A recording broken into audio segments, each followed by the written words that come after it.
Hi, I'm Sander and I'm really excited to explore with you recurring revenue bundles. Now that all of the big four companies have their own consumer-facing bundles in the market with Google One, Microsoft 365, Amazon Prime, and recently launched Apple One. There's actually nothing new in bundles per se. Bundles have been coming and going in different industries over time. For example, in the music industry, when Napster introduced and Apple later with iTunes Music Store introduced a way to unbundle songs from an album and purchase one of them. And now we're going back to this world where Spotify and Apple Music are offering you rebundled music on the one subscription. And definitely we're now on the wave in many industries where we're moving from single offerings to bundled offerings of services, whether within or across industries together. At the same time, there's a second megatrend that's happening, a move from single purchase relationship to recurring revenue relationship. And what that means in many industries is that we don't have to chase customers every time, but we have an ongoing relationship, which Steve Jobs knowingly, when he was launching iTunes Music Store, wasn't a big fan of at the time. And we think subscriptions are the wrong path. Now, one of the reasons we think this is because people have bought their music for as long as we can remember. We bought our music on LPs, we bought our music on cassettes, we bought our music on CDs. And we think people want to buy their music on the internet by buying downloads.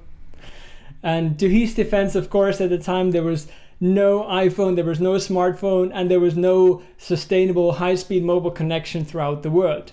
But we definitely now live in the world, whether it's movies or music or any other services, where it's recurring relationship. For example, Netflix is bundled together all of the movie catalogs and offering in a recurring revenue side.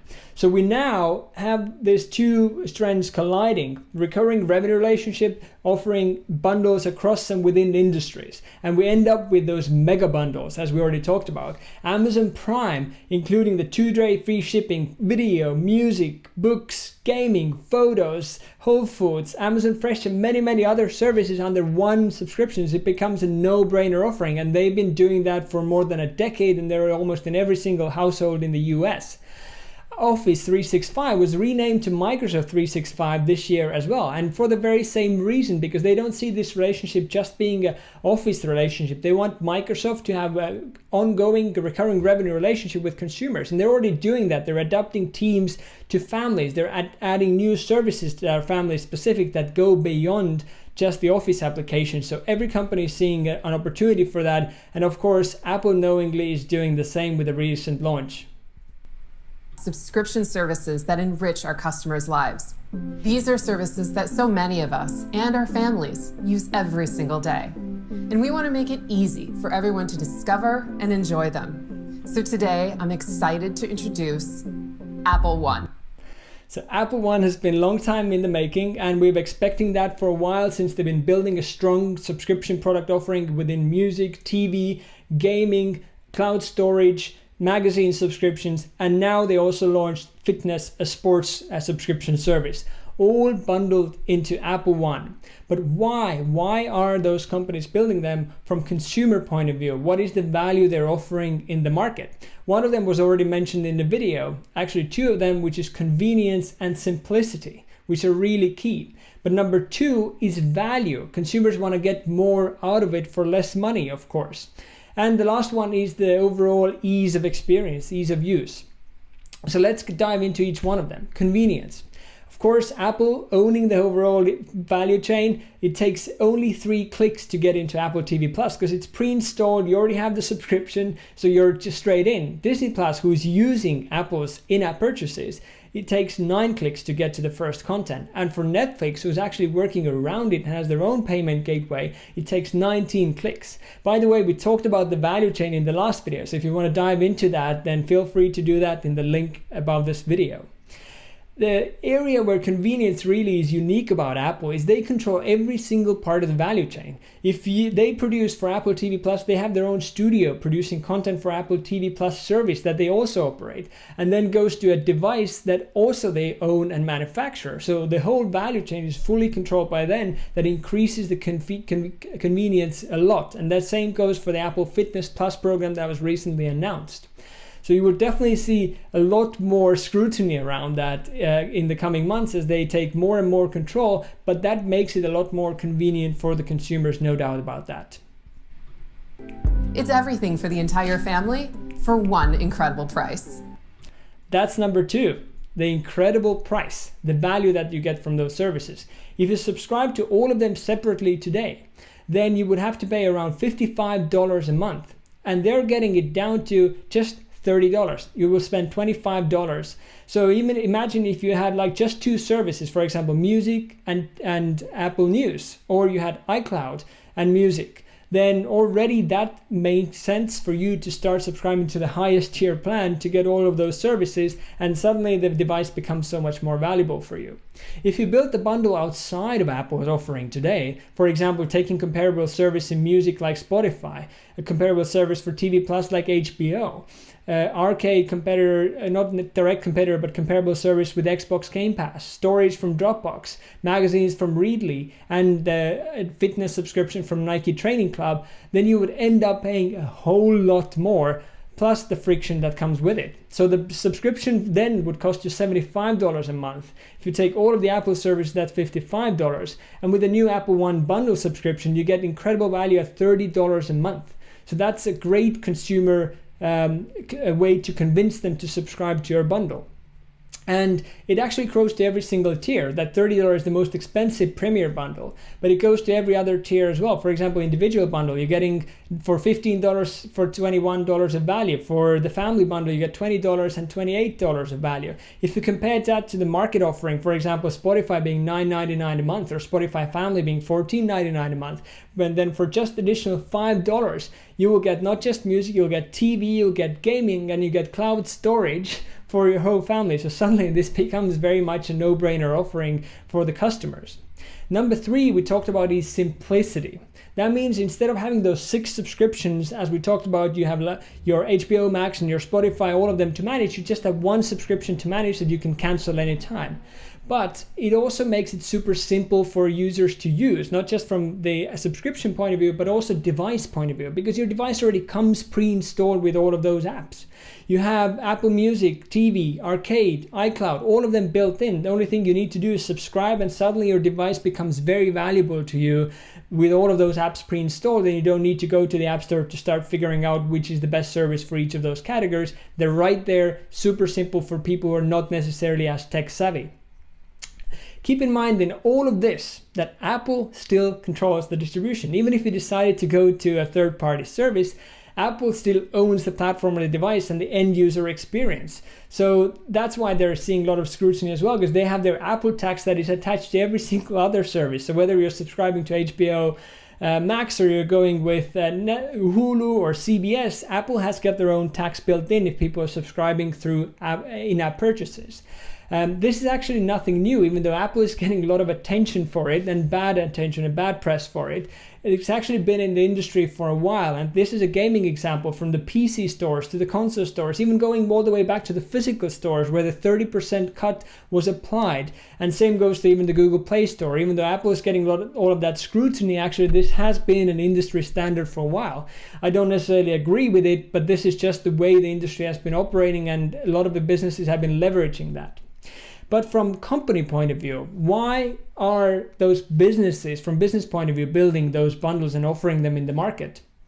Number 1 is it drives loyalty. And with loyalty comes also predictable revenue, because it's recurring from loyal customers. And that in the end drives business growth. So let's again look at each one of them one by one. Loyalty. Amazon Prime retention rates have been going up from 80% in 2014 all the way to 93% in 2019. Why that's important for Amazon is incredible, because adding those additional services makes it so much more sticky, as you can clearly see. While they've been launching Amazon Gaming and they've acquired Twitch and added more content to Amazon Prime Video, that actually equates to more members paying their monthly fees, but more members also spending on their platform. If you want to learn more about that, then check out the first video that we did in this series about the flywheel and how Amazon is driving their flywheel. On the loyalty side, it also increases lock-in. Imagine you having your personalized music recommendations built into Apple Music. You've got all of your files uploaded to iCloud, and you have all of your favorite magazines as part of News Plus subscription. If you take any of that away, that almost feels like taking a piece away. So your identity is so closely tied with those devices and those services. So that increases lock-in big time and loyalty, which of course investors love. Predictable revenue is one of the highest factors to show how what's the ratio that the stock is trading at, and you can directly correlate those two. And of course, the higher the subscription revenue, generally the higher the multiplier they're trading at as well. So of course, Netflix, Amazon, New York Times, and Apple are leading it, and that goes all the way back to the cable world with AT&T and others leading the way, where it's a clear predictable revenue that they've already learned a long time ago. And last but not least, it drives growth. Even for Apple services, they've not been in the market for that long, and they haven't shown the split out between the services for a while. We've seen an increase of about 6 percentage points from 16 to 22% in just the last 2 years. While that might not sound a lot, it actually, for Apple's 60 billion quarterly revenue on average, that's actually a lot of money, adding from 10 billion to 13.2 billion just in 2 years. That's an incredible growth for the business, and that's just the start, with Apple One being in the market now. So you'll definitely see that explosion coming in the future. How to win in that space? How do you win against those big, giant companies offering their bundles? Number one way is to build your own mega bundle. I believe the Google One's offering is the weakest in the market at the moment, just offering you storage and access to their Office apps, while you get some rewards when you buy on Google Store, and you get special pricing on hotels, and you get your expert help. I don't think this is a strong enough offering, but they're really well positioned to offer their mega bundle in the market. Imagine an offering with Google Nest Aware subscription, with YouTube Prime Premium, with YouTube Music subscription, and Google Play Pass, which is a competitor to Apple Arcade on their phones, on Android phones. I think this can be a robust mega bundle offering, strong competitor to the others. You could also build bundles through partnerships, and Spotify has been doing that for a while. If you're in the US, instead of paying $9.99 a month, you can also buy a bundle with Hulu that also costs $9.99 a month. Again, makes that service more sticky and valuable for them. And they've also built a bundle with Showtime. Another example is in a niche category, a bundle partnership that Surfline is offering, where the $7.99 a month subscription, you just don't get their platform benefits, but you also get partner benefits. So you get discounts on the services of the Surf Network, or Nixon, or Vizsla, or some of the other brands that they're collaborating with. So that's another way to build a robust bundle. There are niche service bundles out there as well. For example, Adobe, that completely transformed their businesses about a decade ago when they launched their own Creative Cloud and moved away from selling a product every year or an upgrade every year to now offering a recurring relationship and updates constantly, which is better experience for the consumers, and now is driving their company's growth big time. Their niche service bundles, not just in B2B categories, but also in the hardware and software fusion, which is, I think, the most interesting space, where GoPro is actually not growing as a business as fast. They're only 7% a year. Their online subscription service, including the GoPro Plus, that includes the unlimited cloud storage and device coverages and discounts on their store, has grown 70% in that time. So they definitely see a lot of growth coming from the subscription service industry. And it's not just in services, but it's also in hardware. So most car companies don't talk about themselves as car companies anymore. They talk about themselves as mobility companies, because they offer so much more than selling a car. And now they see this as a monthly payment that includes insurance, roadside assistance, tires, maintenance, and all the other things that go with the car. So almost every single car manufacturer has got their mobility business, a car subscription business, which they envision to be the future for them. What I'm most excited about, and where I think the biggest unlock is going to be in the recurring revenue bundles, is going to be the hardware and software combination bundles. Think about what Xbox recently launched, and they were one of the early ones to do that. You can buy the new Xbox Series S with $300 as you used to do it beforehand. Then you would still need to probably pay for the Game Pass if you want to get access to the hundreds of games that they have available, play online, multiplayer games, etc. Then you would have to pay additional $14.99 a month. But you could also buy Xbox Series S for $24.99 a month. That includes the hardware that you will own after that 2 years, and includes the Game Pass subscription. So at the end of the day, it ends up being cheaper for the customer as well, who would then get the hardware, have the subscription for $600 after 2 years, and for the Series S, those who buy it outright and have the subscription afterwards, that would cost them $660, so 10% discount if you decide to commit to the hardware software bundle. And you can see Apple going through a similar route. Their device cost for the new devices have come down significantly. So you can get a new iPad for just half the price, or sometimes even third the price. They got an SE line for iPhones. They got a recently launched an Apple Watch SE line. So you can see how they're really compressing it down, making the devices as accessible to everybody as possible, so that they're in every single hand around the world, so that they can then sell you all of the services to make those devices so much better.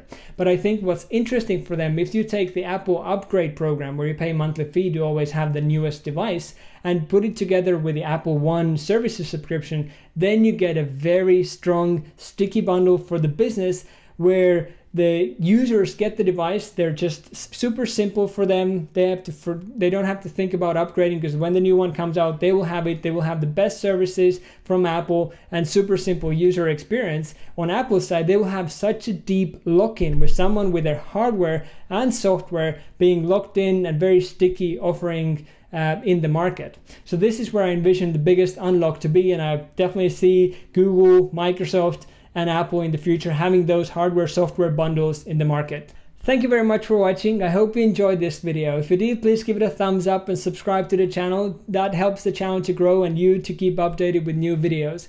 And let me know in the comments, what do you think are the most no-brainer bundles in the market that are going to stick around after a while and that are truly going to transform businesses in the future? Thanks again for watching, and I hope to see you next time.